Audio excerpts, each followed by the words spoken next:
What to choose?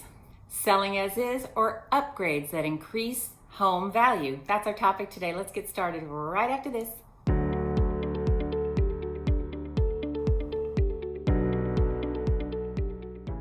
Welcome back to my channel. I'm Kim Ward. I'm an expert helping with homes in probate or trust administration.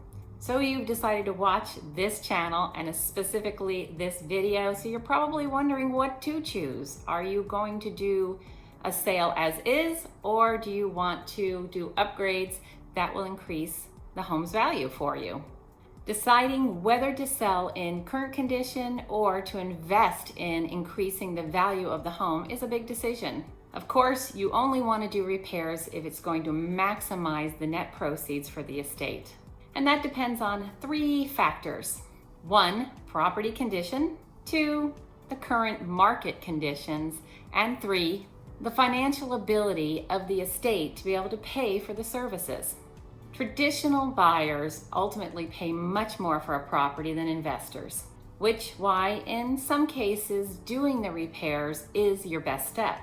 In some cases, cost-effective repairs such as paint or updated flooring or new light fixtures may result in a better product for the buyers to be able to see and get the buyers writing offers on the home. Because ultimately what we want is more buyers' interest and higher offers. What improvements to make on the home is determined by the house itself and the neighborhood, and of course buyer activity in the neighborhood. The most common mistake I have seen is doing too little. Think of balancing the scales. On one scale, you have the higher property value and the price of the property, and on the other scale, you have the property amenities and the condition. If, for instance, everything is dated, floors, kitchen cabinets, countertops, light fixtures, appliances, bathrooms, updating one bathroom is not going to make that big of a difference in the buyer interest. So doing the minimal like that is not going to tip those scales to make the buyers more interested in your home. Doing more may tip the scales, but perhaps would only break even. A few months ago, I met with seller Deborah.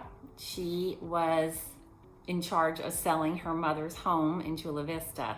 And she and I went through the house and talked about the various things that could be done to help upgrade the home.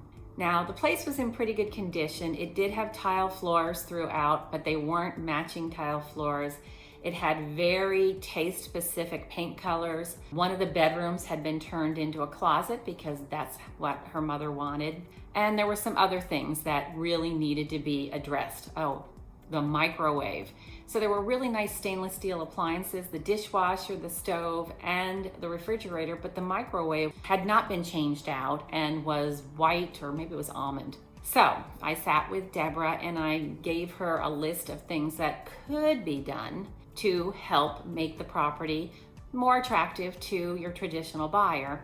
And as we talked about things, I gave her the more minimal amount of things that she could do but needed to be done. So there were items that had to be done and there were things that could be done. So we landed on a compromise.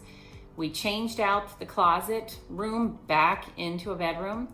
We painted one of the bathrooms was this gold paint, and it had a very heavy texture. In a perfect world, I would have wanted that texture smoothed down so it wasn't so obvious, but what we landed on was painting the room more of a beige color so that the texture wasn't so obvious. We changed out the microwave because that was a pretty inexpensive fix. A microwave today is somewhere between $300 and $400.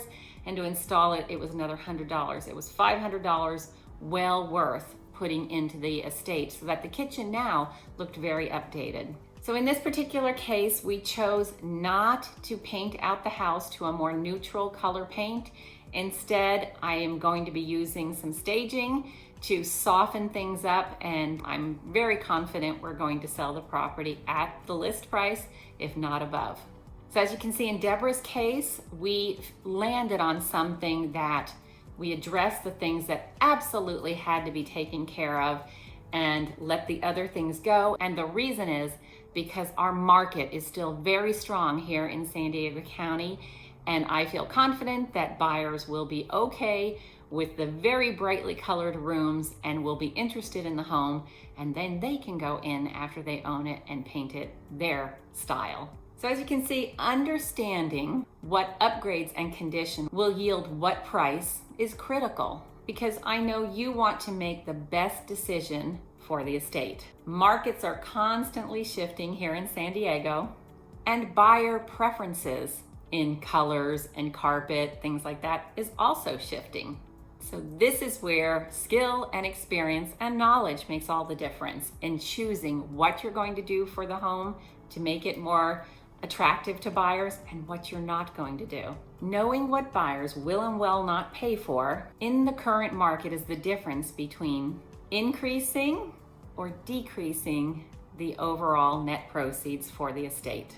If the home is in relatively good condition, like the case of Deborah's mother's home, but the paint color is dated, then painting in normal markets is your best option and a good decision to make. At the end of the day, the plan should be to get buyer interest, to bring the property up to where buyers are truly interested, and when they walk into the home, they think, yes, I could live here.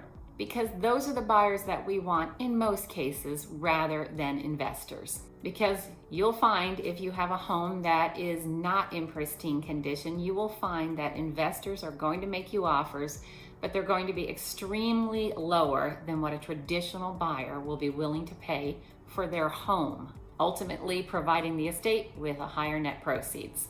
And that's what you want, and that's what your beneficiaries are going to want to see also.